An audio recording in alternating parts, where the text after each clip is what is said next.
I always think that there's two types of players: players who love to win and players who hate to lose. Which one are you? I'm neither. Meaning? I'm neither. Meaning that I play to figure things out. I play to learn something, right? Because I think if you play with a fear of failure, or you play with the will to win, or that supersedes your fear of failure, I think it's a weakness either way, right? Because if you play with the fear of failing, you'll have the pressure on yourself to play, to capitulate to that fear. If you play with the sense of I want to win, then you have the fear of what happens if you don't.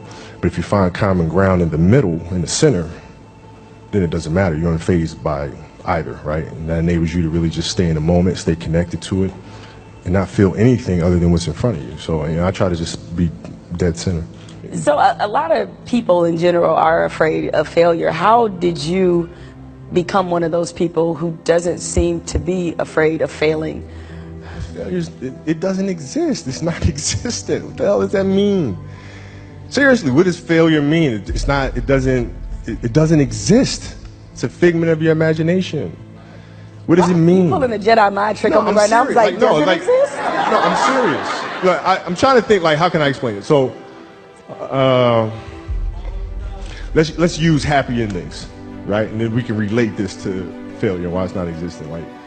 Everybody talks about everybody wants a happy ending, right? Now let's go to the reality of it, right? Let's look at a fairy tale story. Let's look at Snow White. Mm-hmm. She gets a happy ending. She finds Prince and whatever, she goes on. She lives happily ever after.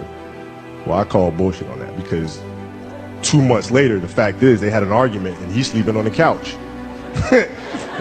Right? So the point is, the story continues. The story continues. So if you fail on Monday, the only way it's a failure on Monday is if you decide to not progress from that, right? So to me, that's why failure is not existent. Because if I fail today, okay, I'm gonna learn something from that failure, and I'm gonna try again on Tuesday. I fail, I'm gonna try again on Wednesday. So it doesn't exist. You know what?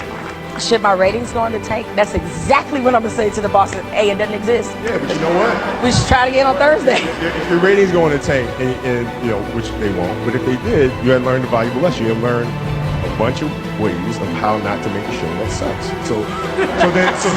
So then the next one will be better than the last one, right?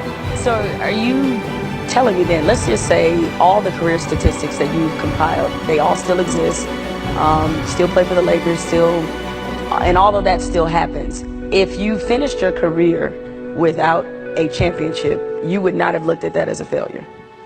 No, I would have looked at it as being extremely disappointed, because I had a dream and I had goals that I wanted to accomplish, right? And if I don't accomplish those goals, I have to ask myself why, right? So from my position, the reason why I would not have accomplished those things is poor leadership, failure to communicate properly with my teammates to put them in positions to be successful, lack of preparation.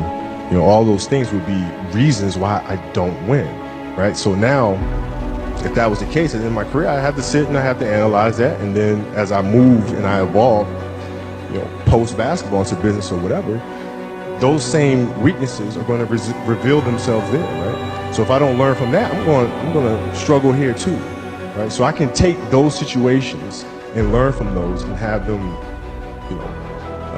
make me a better person later in life. But if I don't take that stuff and apply that someplace else, then that's failing, which to me is the worst possible thing you could ever have, is to stop and to not learn.